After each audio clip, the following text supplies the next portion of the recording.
বাংলাদেশে আইন শৃঙ্খলা পরিস্থিতির অবনতি হয়েছে, এতে কোনো সন্দেহ নেই। প্রথম দিকে যখন শেখ হাসিনা পালিয়ে গেলেন, তারপরে পুলিশ প্রশাসন ছিলেন না, তার মধ্যে সাধারণ জনগণ পাহারা দিয়েছেন।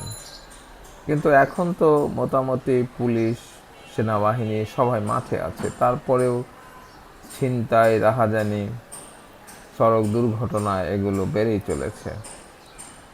গতকাল বনশ্রীতে একটি ঘটনা ঘটেছে, ছিনতাইয়ের ঘটনা ঘটেছে এবং তারপরে স্বরাষ্ট্রমন্ত্রী সংবাদ সম্মেলন করেছেন তার বাসায়, বাড়িধারা ডিউটিতে, এবং সাংবাদিকদের তিনি বলেছেন যে আওয়ামী লীগের দোসররা এখনো রয়েছে, তারাই মূলত অপরাধগুলো করছেন। এই কথাগুলো আসলে গতানুগতিক, যারাই ক্ষমতায় থাকেন তারাই এই কথাগুলো বলে থাকেন। যখন আওয়ামী লীগ ক্ষমতায় ছিলেন তখন আওয়ামী লীগের মন্ত্রীরা বলতেন, কোনো অপরাধ সংগঠিত হলেই বলতেন যে জামাত শিবিররা এই কাজগুলো করেছে, বিএনপির লোক আওয়ামী লীগে অনুপ্রবেশ করেছে, ইত্যাদি ইত্যাদি কথা বলতেন।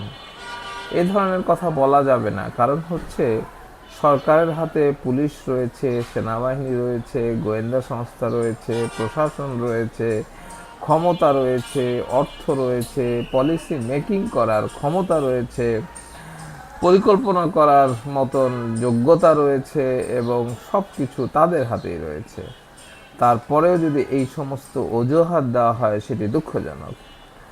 এবং এই স্বরাষ্ট্র উপদেষ্টার পদত্যাগ দাবি করেছেন বেশ কয়েকজন ঢাকা ইউনিভার্সিটির ছাত্রছাত্রীরা। সে প্রসঙ্গে তিনি বলেছেন যে আমি যদি আইন শৃঙ্খলা পরিস্থিতির উন্নতি করি তাহলে তো কেউ আমার পদত্যাগ চাইবে না, আমি চেষ্টা করছি।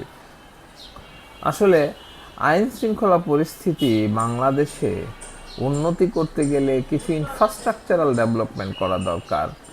প্রচলিত যে পুলিশ বাহিনী রয়েছে, যে সেনাবাহিনী রয়েছে, যে সমাজ ব্যবস্থা রয়েছে, যে প্রশাসনিক কাঠামো রয়েছে, তারপরেও আমাদের চিন্তা করতে হবে যে কোন বিষয়গুলোর কারণে আইন শৃঙ্খলা পরিস্থিতির উন্নতি করা সম্ভব হচ্ছে না।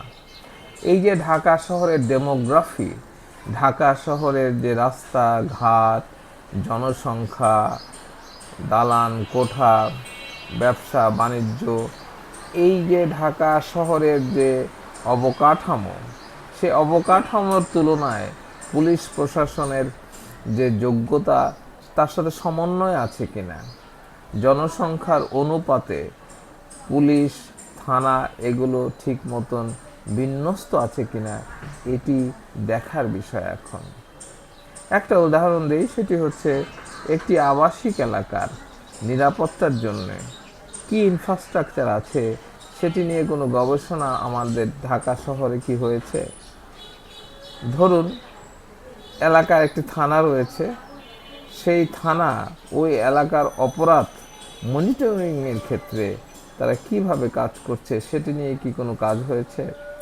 সিসি ক্যামেরা, একটা অপরাধ হয়ে গেল, পরবর্তীতে সিসি ক্যামেরা আপনি দেখলেন, লাভ কি? অপরাধ হওয়ার সময় আপনি কি করতে পারছেন?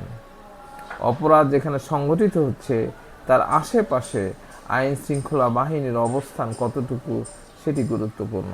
একটি সড়ক দুর্ঘটনা হলো, সাথে সাথে আপনি আইডেন্টিফাই করতে পারলেন না, 2-3 দিন পরে সিসি ক্যামেরায় দেখলেন, লাভটা কি? সাথে সাথে যদি অ্যাকশনে না যাওয়া যায়, তাহলে আইন শৃঙ্খলা পরিস্থিতির উন্নতি সম্ভব না।